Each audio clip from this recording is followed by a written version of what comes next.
Ahem. Hi. Hello, you. Hello, YouTube. Yeah, Luigi here. If I'm looking pretty frazzled, it's because it's insomnia time again. And what's my cure for insomnia? 2 cups of wicked strong coffee. Honest to God, it knocks me out all the time. Okay. The Spanish use a reflexive verb, me duele, which means it aches me. And they always use the definite article when they're talking about a body part. Me duele la corazón. It aches me the heart. I have a heartache. Me duele la cabeza. It aches me the head. I have a headache. Me duele. It aches me. I didn't realize it. I didn't make the connection until many, many decades later. But Dad used some broken down Sicilian dialect equivalent of me duele. Not when talking about himself, but when making fun of old people. And we'll get into that in a minute.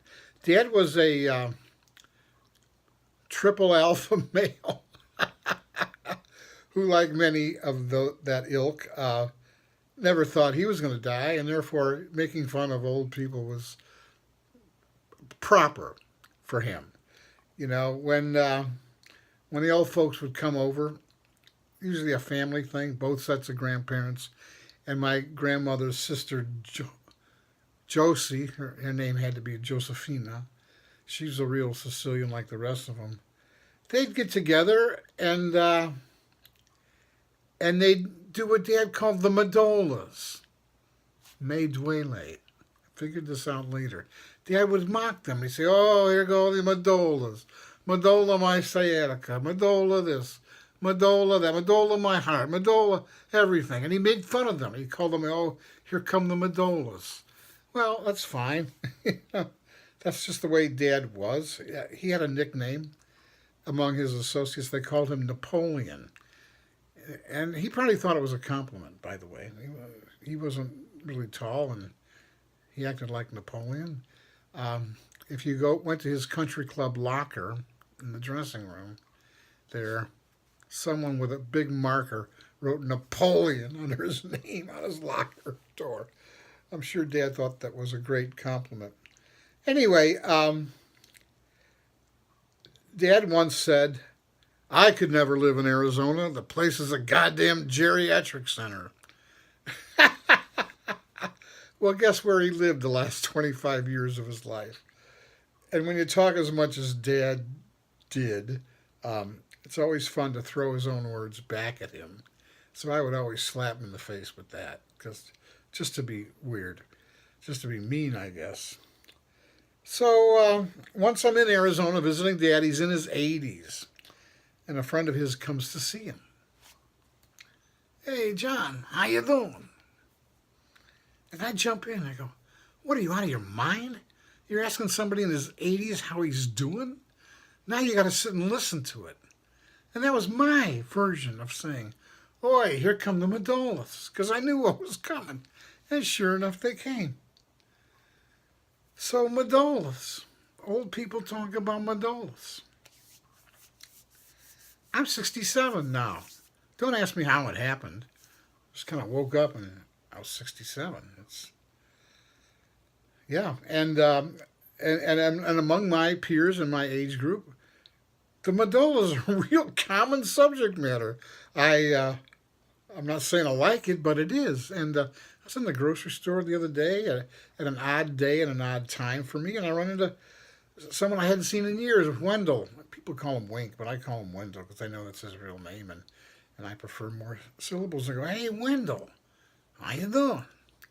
He goes, "Oh, Medola this, Medola that." He's as old as I am, maybe older. "Oh," he goes, "Oh, Medola." And he goes, "Luigi, how you doing?" I go, "Oi, Medola, my knee, Medola, my ankle, Medola this, Medola my back." He goes, "Oi." I said, Medola, I think my dick fell off. At least I can't seem to find it anywhere." He goes, "Oi, that's a medola, if there ever was one."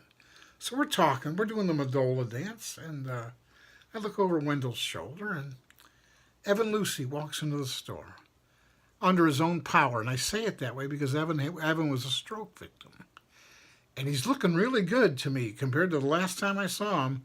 And he sees me. Wendell's got his back to him, and he comes up. And I said, "Hey, Wendell, do you know Evan Lucy?" He goes, "Oh, yeah." Evan and I go way back. I said, "Well, he's standing right behind you." I said, "You know he had a stroke." He goes, "Oh, yeah, I know that." So we turn around, there's Evan Lucy. "Evan, how you doing?" "No Medolas." Evan is congenial, convivial. We have this great little visit, and he walks away. God bless you, Evan Lucy. Of all the three of us, the guy that maybe had the most reasons to do the Medola dance, being a stroke victim, was Evan Lucy, but he refused to do it. He was an absolute delight to visit with. So there you go. There you go. You don't have to do the Medola dance. So you young people,